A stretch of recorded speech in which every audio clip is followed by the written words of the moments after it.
Serial killer একই প্যাটার্নে murder করে থাকে তা আমরা জানি, কিন্তু একই প্যাটার্নের উপর যদি একই নামের মেয়েদের কিলার টার্গেট করে তাহলে ব্যাপারটা কেমন দাঁড়াবে। আজ আপনাদের মাঝে নিয়ে এসেছি বাংলা সাইকো থ্রিলার আগন্তুকের এক্সপ্লেইনড, যেখানে রহস্য উদ্ঘাটন করব কেন সিরিয়াল কিলার একই নামের মেয়েদের মার্ডার করে। তো চলুন শুরু করা যাক। শুরু করার আগে যারা এখনো আমাদের চ্যানেলটি সাবস্ক্রাইব করেননি দ্রুত সাবস্ক্রাইব করে ফেলুন।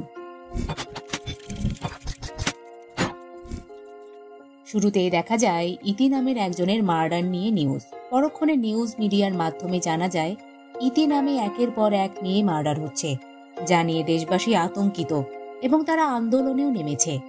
এরপর দেখানো হয় এক মেয়েকে, যে কোথাও যাবার জন্য রেডি হচ্ছিল। তখন কেউ একজন তাকে ফোন করে আসতে বলে। উত্তরে মেয়েটিও জানায় আসছি, কিন্তু সকালে মৃত অবস্থায় তাকেও পাওয়া যায়, আর তার নামও ছিল ইতি। মার্ডারের প্যাটার্ন সেই একই, গলায় মালা আর সাথে লেখা শুভ বিদায় ইতি।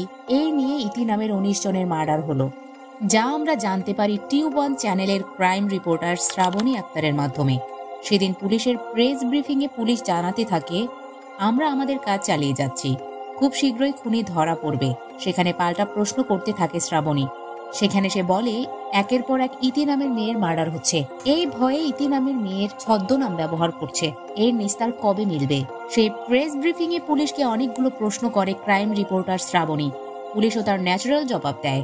এরপর শ্রাবণী বাসায় এসে মার্ডারগুলো নিয়ে চিন্তা করতে থাকলে সেখানে তার বাবা আসে, আর বাবাকে সে জিজ্ঞেস করে বারবার ইতি নামের মেয়েরা কেন মার্ডার হচ্ছে। বাবা জানায় হয়তো খুনির সাথে ইতি নামের মেয়েদের কোনো ঝামেলা আছে। তারপর বাবা চলে গেলে শ্রাবণী ইন্সপেক্টর মাহতাবকে ফোন দিয়ে লাস্ট মার্ডারের ডিটেলস জানতে চায়। মাহতাব জানায় লাস্ট জন টিচার ছিল, আর তাকে যে শেষবার ফোন করেছিল তার খোঁজ পেয়েছি। শ্রাবণী এরপর বলে এই যে 19 জন ইতি মার্ডার হলো তা নিয়ে একটা ধারাবাহিক রিপোর্ট করতে চাই, এতে আপনার হেল্প লাগবে। মাহতাব হেল্প করতে সম্মতি জানায়। ওই দিন রাতেই রাস্তায় এক জোকারকে দেখানো হয়, তাহলে ওই জোকারটা কি খুনি? হয়তো পরিচয়টা সামনেই পাবো। তো শ্রাবণী মার্ডার নিয়ে ধারাবাহিক রিপোর্ট করতে চাইলে চ্যানেলের প্রধান তাতে সম্মতি দেয়। এরপর সেখানে চলে আসে শ্রাবণীর ক্যামেরাম্যান তপু। তারা আবার একে অপরকে ভালোবাসে, তাই শ্রাবণী তার মায়ের বার্থডে উপলক্ষে তাদের বাসাতে তপুকে নিয়ে যেতে থাকে। সেই সময় দেখা যায় পুলিশ সেই লোকটিকে ধরে নিয়ে এসেছে, যে লাস্টবার ইতিকে ফোন করেছিল। তো লোকটি জিজ্ঞাসাবাদে জানায় আমি পার্কে হাঁটছিলাম, তখন কেউ একজন বোরখা পরে এসে আমার ফোন চাচ্ছিল কথা বলার জন্য। অনেক জোরাজোরি করার পর সে ফোনটি দিয়েছিল। কয়েক মিনিট পরে ফোন আবার সে ব্যাক করে, তাই বলছি স্যার আমি ফোন করিনি, হয়তো সে করেছিল। ওইদিকে শ্রাবণী তপুকে নিয়ে তাদের বাসায় যেতে থাকলে পথের মধ্যে জানতে পারে তার মা হাসপাতালে ভর্তি, তাই তারা হাসপাতালে চলে আসে। সেখানে শ্রাবণীর মা শ্রাবণীকে জানায় তোর মা ঠিকই ছিল, কিন্তু হঠাৎ সব ঘটে গেল। সেখানে শ্রাবণী কিছুক্ষণ কান্নাকাটি করে, আর এরপরে সে কিছু একটা ব্যাপার সন্দেহ করে। তাই তপুকে একসময় জিজ্ঞেস করে এখান থেকে কাউকে সে যেতে দেখেছে কিনা। তপু জানায় না। সেই সময় পুলিশ স্টেশনে একজন এসে ইন্সপেক্টর মাহতাবকে বলে আমার মেয়ে নিখোঁজ, তাকে খুঁজে পাচ্ছি না। মাহতাব নাম জিজ্ঞেস করলে নিখোঁজ মেয়ের মা জানায় ইতি, বয়স হচ্ছে 18, আজ তার বার্থডে, কিন্তু খুঁজে পাচ্ছি না। ইতির কথা শুনে চোখ কপালে উঠে যায় মাহতাবের। তাহলে কি আরো এক ইতি মার্ডার হতে চলেছে? হ্যাঁ, আরো এক ইতির মার্ডার, আর তাকে পাওয়া যায় একটা পরিত্যক্ত মিলে। সেখানেও দেওয়ালে লেখা থাকে শুভ বিদায় ইতি। একসময় সেইটারও রিপোর্ট করতে আসে শ্রাবণী। এরপর মার্ডার নিয়ে তার ধারাবাহিক রিপোর্টের কার্যক্রমও চালিয়ে যেতে থাকে। সেই ধারাবাহিকতায় শ্রাবণীর লাস্ট মার্ডার হওয়ায় ইতির বাসায় যায়। সেখানে গেলে জানতে পারে বাবা মা ইতির ছদ্মনাম রেখেছিল। ভিকটিমের জন্মদিনে কেউ একজন ছদ্মনাম প্রকাশ করলে 2 দিন পর মৃত অবস্থায় পাওয়া যায়। সেখানে শ্রাবণী বার্থডের ফুটেজ দেখতে চাইলে ভিকটিমের বাবা তা দেখায়। ভিডিও দেখে শ্রাবণী জানায় কেউ একজন এখানে মিসিং, আর সে শুরু থেকে এখানে ছিল। যেই ইতির ছদ্মনাম প্রকাশ পেয়েছে আর সেই নামটা শুনে ফেলেছে। এই বলে সেদিনের মতো চলে যায় শ্রাবণী। তারপর বাসার আগেই নেমে যায় শ্রাবণী। তখন তপু বাসা পর্যন্ত এগিয়ে দিতে চাইলে শ্রাবণী জানায় সে একাই যেতে পারবে, তাই একা একা সে যেতে থাকে। তখন দূর থেকে শ্রাবণীর চিৎকার শুনতে পায় তপু। সেই সময় শ্রাবণী আবার দৌড়ে চলে আসে তপুর কাছে।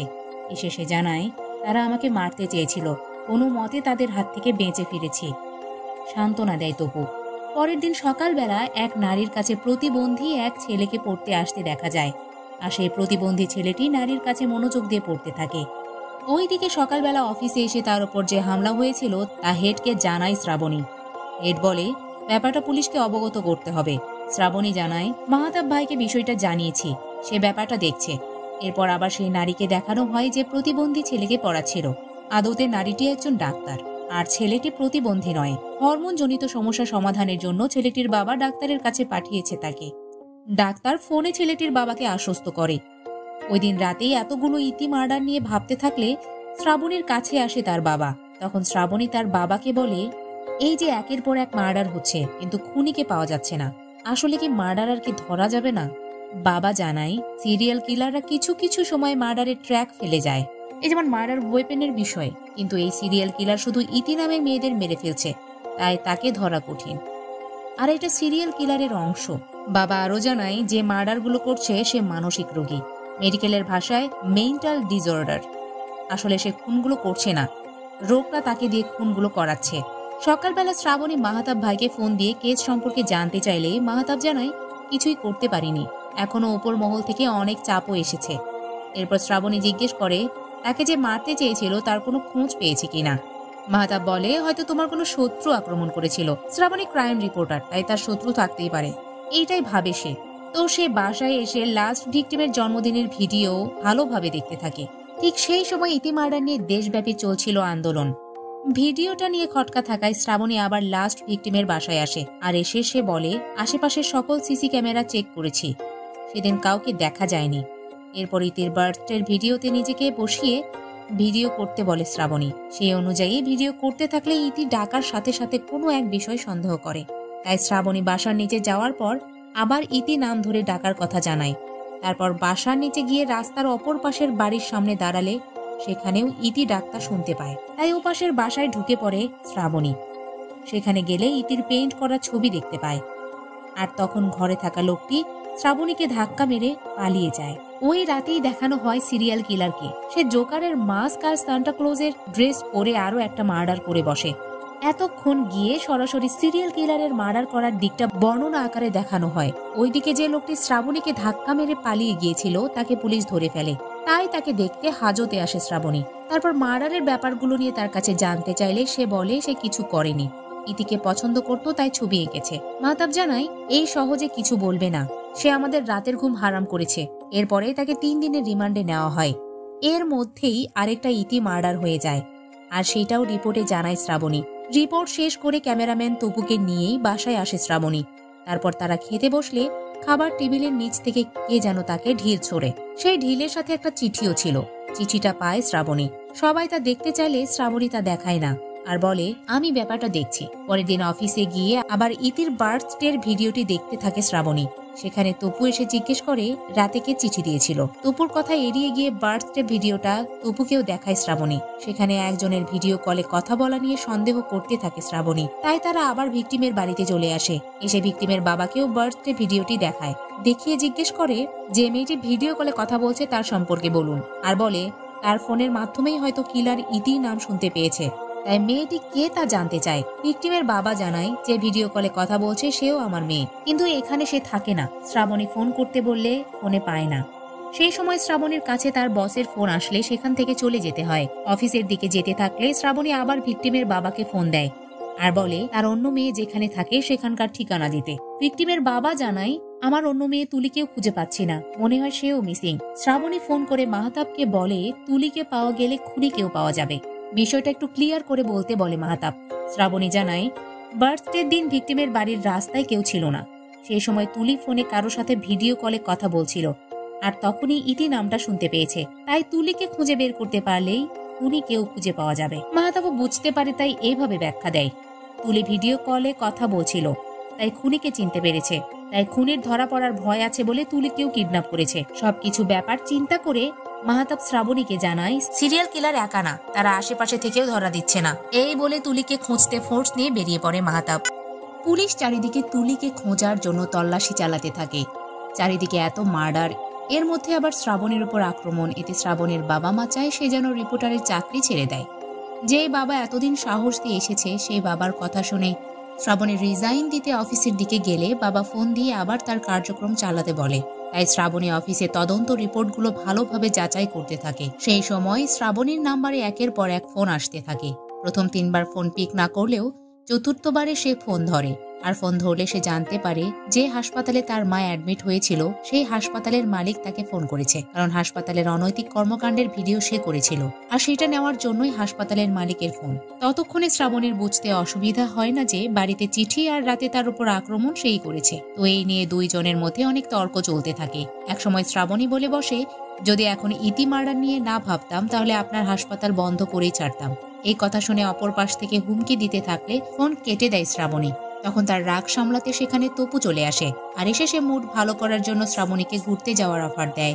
ঘোরাঘুরি শেষ করে তপু একটা রেস্টুরেন্টে শ্রাবণীকে নিয়ে আসে। এরপর তপু টাকা তুলতে এটিএম বুথের দিকে গেলে শ্রাবণী একা রেস্টুরেন্টে বসে থাকে। সেই সময় একজন তাকে ইতি বলে ডাকতে থাকে আর পরিচয় দেয় সে তার বান্ধবী। শ্রাবণী কোনো রেসপন্স না করেই রেস্টুরেন্ট থেকে চলে যায়। তাহলে শ্রাবণীর নামও কি ইতি? আর সে এতদিন ছদ্মনাম ধরে আছে, সেও কি এবার কিলারের টার্গেট হবে? চলুন সামনে আগানো যাক। শ্রাবণীর রেস্টুরেন্ট থেকে বাসায় এসে মার্ডার হওয়া ইতিদের নিয়ে ভাবতে থাকে। রাতেও সে স্বপ্নে দেখে লাশগুলো তাকে ঘিরে ধরেছে। সকালবেলা তপু অফিসে এসে শ্রাবণীকে না দেখতে পেয়ে ফোন দিলে দেখে বন্ধ। তাই শ্রাবণীর মাকে ফোন দিলে শ্রাবণীর মা জানায় অফিসে যাওয়ার জন্য সকালে বের হয়েছে। তপু জানায় শ্রাবণী এখনো অফিসে পৌঁছায়নি। চিন্তায় পড়ে যায় শ্রাবণীর মা। তপুও চিন্তা করতে থাকে। চ্যানেলের হেড ইন্সপেক্টর মাহতাবকে ফোন করে শ্রাবণীর নিখোঁজ হওয়ার ব্যাপারটা জানায়। এতে চমকে যায় মাহতাব। তাই সে নিজের সর্বোচ্চ দিয়ে শ্রাবণীর খোঁজে লেগে পড়ে। মেয়ের নিখোঁজের কথা শুনে অসুস্থ হয়ে পড়ে শ্রাবণীর বাবা, যা সামলায় তপু। ওইদিকে মাহতাব হাসপাতালের মালিককে ধরে থানায় নিয়ে আসে, কারণ সে শ্রাবণীকে থ্রেট দিয়েছিল। তাই থানায় নিয়ে এসে তাকে 3rd ডিগ্রি দিতে থাকলে সে বলে, আমি শ্রাবণীকে আমার হাসপাতালের রিপোর্ট যেন না ছাড়ে সেজন্য থ্রেট দিয়েছিলাম, কিন্তু নিখোঁজ হওয়ার ব্যাপারে কিছুই জানি না। চ্যানেলেও শ্রাবণী নিখোঁজের খবর ফলাও করে প্রচারিত হতে থাকে। এরপরে শ্রাবণীকে হাত মুখ বাঁধা অবস্থায় সিরিয়াল কিলারের আস্তানায় দেখতে পাওয়া যায়। সেখানে একসময় হাত পায়ের বাঁধন খুলে ফেলে শ্রাবণী। তারপর পালিয়ে যেতে থাকলে দেখে সব দিকে বন্ধ। তাই আস্তানার চারিদিকে দেখতে থাকে। একসময় তুলিকে দেখতে পায়, তাকে মেরে ঝুলে রাখা হয়েছে। কিছুক্ষণ পর কিলারের দরজা খোলার আওয়াজ পায় শ্রাবণী। তারপর কিলারকে আসতে দেখলে ভয় পেয়ে যায়। একসময় কিলার চলে আসে শ্রাবণীর কাছাকাছি। তখন কিছুটা দৌড়ে শ্রাবণীর দিকে যেতে থাকলে সে ভয়ে একটা চেয়ারে বসে পড়ে। এরপর চোখে মুখে ভয় নিয়ে শ্রাবণী বলে, আপনি ইতি নামের মেয়েদের কেন খুন করছেন? তখন ফ্ল্যাশব্যাকে যেয়ে দেখানো হয় ওই ডাক্তারকে। তার নামও ছিল ইতি, আর সে একজনের সাথে পরকীয়া করছিল, যা দেখতে পায় তার ওই পেশেন্ট, যে হরমোনজনিত সমস্যার কারণে তার কাছে এসেছিল। ডাক্তারের পরিচর্যায় ভালো হওয়ার পর ছেলেটি যেদিন ডাক্তারকে প্রপোজ করতে পৌঁছায়, তখন দেখে ডাক্তার অন্য কারোর সাথে পরকীয়ায় লিপ্ত। তখন দুজনকেই মেরে ফেলে ছেলেটি। এরপর কিলার শ্রাবণীর সামনে তার মুখোশ খুলে ফেলে, আর তখন দেখা যায় মুখোশের ভেতরে আসলে তপু ছিল। তপুকে দেখে অবাক হয় শ্রাবণী। ইতি নামের মেয়েগুলোর মার্ডার মুখোশ পরে তপুই করে আসছে। এরপর শ্রাবণী তপুকে জিজ্ঞেস করে, কেন এতগুলো ইতিকে মারলে? তপু জানায়, আগেই তো ভালো ছিলাম, তারপর তুই এসে আমাকে ভালোবাসতে শেখালি, আবার সেই তুই আমার ভালোবাসা নিয়ে মজা করেছিস কেন? শ্রাবণী জানায়, আমি কোনো মজা করিনি, সত্যিকারের ভালোবেসেছি। তপু বলে, তোর নামটা যে ইতি তা আগে জানাসনি। এই পৃথিবীতে ইতি নামের কেউ বেঁচে থাকবে না, তাই তোকেও মরতে হবে। তারপর শ্রাবণীর গলায় মালা পরিয়ে দিয়ে যে মারতে যাবে, তখনই তপুকে আঘাত করে বসে শ্রাবণী। এরপর তপু মাটিতে লুটিয়ে পড়লে কাউকে ফোন করতে থাকে শ্রাবণী। ঠিক তখনই আবার তাকে ধরে ফেলে তপু। এরপর দুজনের ধস্তাধস্তি শুরু হলে রডের উপরে পড়ে মৃত্যু ঘটে তপুর। মুক্তি পায় শ্রাবণী, যার আসল নাম ইতি। আর এখানেই শেষ হয় আগন্তুক। এবার কিছু কনফিউশন দূর করা যাক। ওই ডাক্তার আর হরমোনজনিত সমস্যার সেই ছেলেটির সিকোয়েন্স ছিল ফ্ল্যাশব্যাক। ছেলেটির আসলে হরমোনজনিত সমস্যা ছিল না। জন্মের পর থেকে সে কোনো সঙ্গ পায়নি, কারোর সাথে বন্ধুত্ব গড়ে ওঠেনি, যার কারণে একাকিত্ব তাকে স্বাভাবিক হতে দেয়নি। তবে ডাক্তার পড়ানোর নামে ধীরে ধীরে তাকে স্বাভাবিক করে তুলেছিল। এরপর যেদিন ডাক্তারকে প্রপোজ করতে যাবে সেদিন অন্য কারো সাথে দেখে ফেলে। এতে ছেলেটির অস্বাভাবিকতা বেড়ে যায় আর তাদেরকে মেরে ফেলে। ঠিক এরপর থেকে ইতি নামের মেয়েদের দেখতে পারে না সে, কারণ ডাক্তারের নাম ছিল ইতি। তারপর থেকে ইতি নামের মেয়েদের এক এক করে সে মেরে ফেলে। আসলে ওই ছেলেটিই হচ্ছে তপু। এখানে সাইকো হয়ে ওঠার মোটিভ ঠিক আছে, তবে আর একটু স্ট্রং হওয়া উচিত ছিল। তো কেমন লাগলো আগন্তুকের এক্সপ্লেইনড জানাতে পারেন কমেন্ট বক্সে। এতক্ষণ ফিল্মি বিটসের সাথে থাকার জন্য ধন্যবাদ।